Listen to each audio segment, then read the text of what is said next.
Oh, Anja.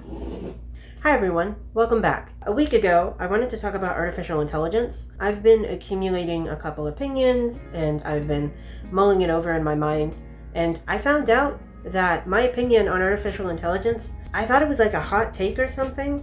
It's actually group consensus. Apparently, it's actually more of a hot take to say that artificial intelligence is a scary thing that should be like, wait a second, let me explain.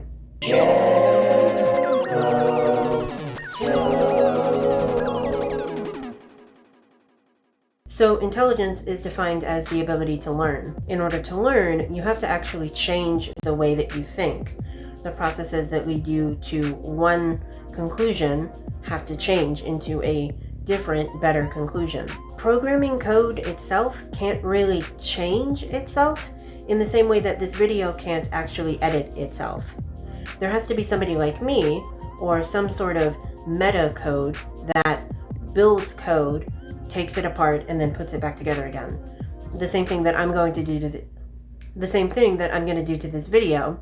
I'm going to edit out the stutters that I totally didn't do. Long story short, there's essentially a sort of baker versus recipe thing going on, where the recipe itself is sort of the instructions of how to make the thing you're going to bake, and the baker has to analyze the recipe itself, figure out what to change, and then figure out how to implement those changes over time. There are a bunch of better explanations and more detailed explanations of neural networks and other types of artificial programming that can self-update, or there's also this really good series on evolution simulators that I'm pretty much sucking a lot of my information from. So I'm going to leave those resources in the comments. Who's doing their laundry? So first off, I want to talk about one of my good college friends, Natalie.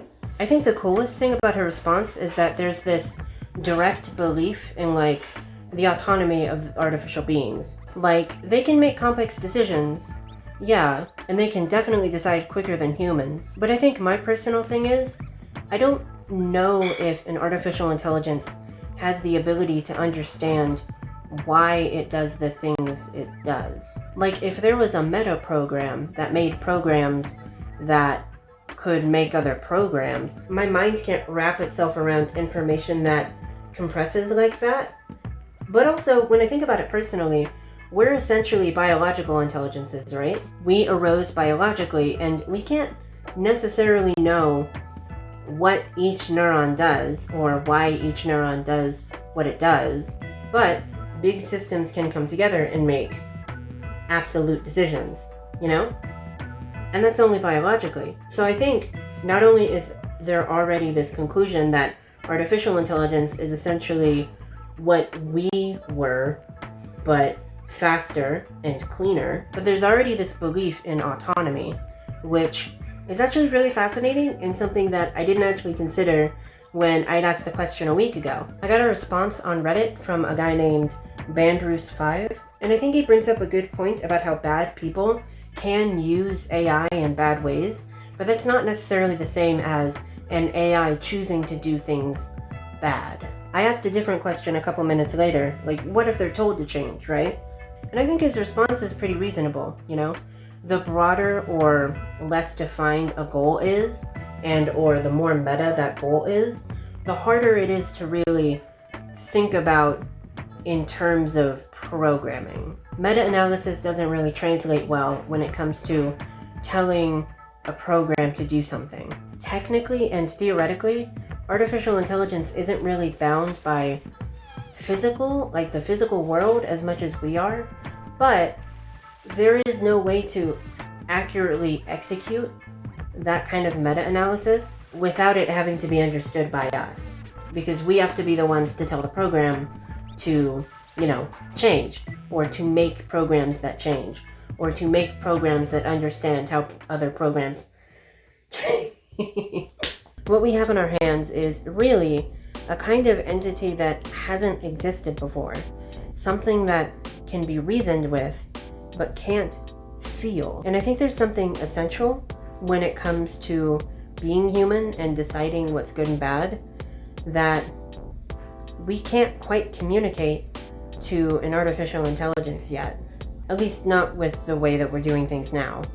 It's kind of like describing color to a blind person, and it's really wild to think that, like, blind people can have favorite colors, which they do, but it's like, what does it mean? Yeah, cool, your favorite color is orange, but you're not wearing orange, you know? That's essentially the moral dilemma that we're being hit with when it comes with generalized artificial intelligences. Join us every evening as we bring you CBS News original reporting from around the... All right, so that's a wrap on artificial intelligence. So what the hell are we going to be talking about next week? Oh, you know something I could be thinking of? I have a lot of pet peeves with comedians. I really don't want to bias the audience right now, because I want to hear your opinions about, like, who comedians are. Are they, like, people? I hate comedians. Like, if you tell me that you're a comedian, right? First and foremost, hi, I'm a comedian. You know how, like, The Sims has, like, the negative social score? It's like, of all the career choices, I would rather you be a cop than a comedian. That's how much I do not. Okay, but if you have any hot takes or any interesting opinions, or if you'd like to defend comedians as, like, maybe an art form, or maybe as, like, a forum of discussion, I'd love to hear them. Leave a comment, or I'm going to be asking this same question on Twitter. So you can follow me on Twitter if you'd like.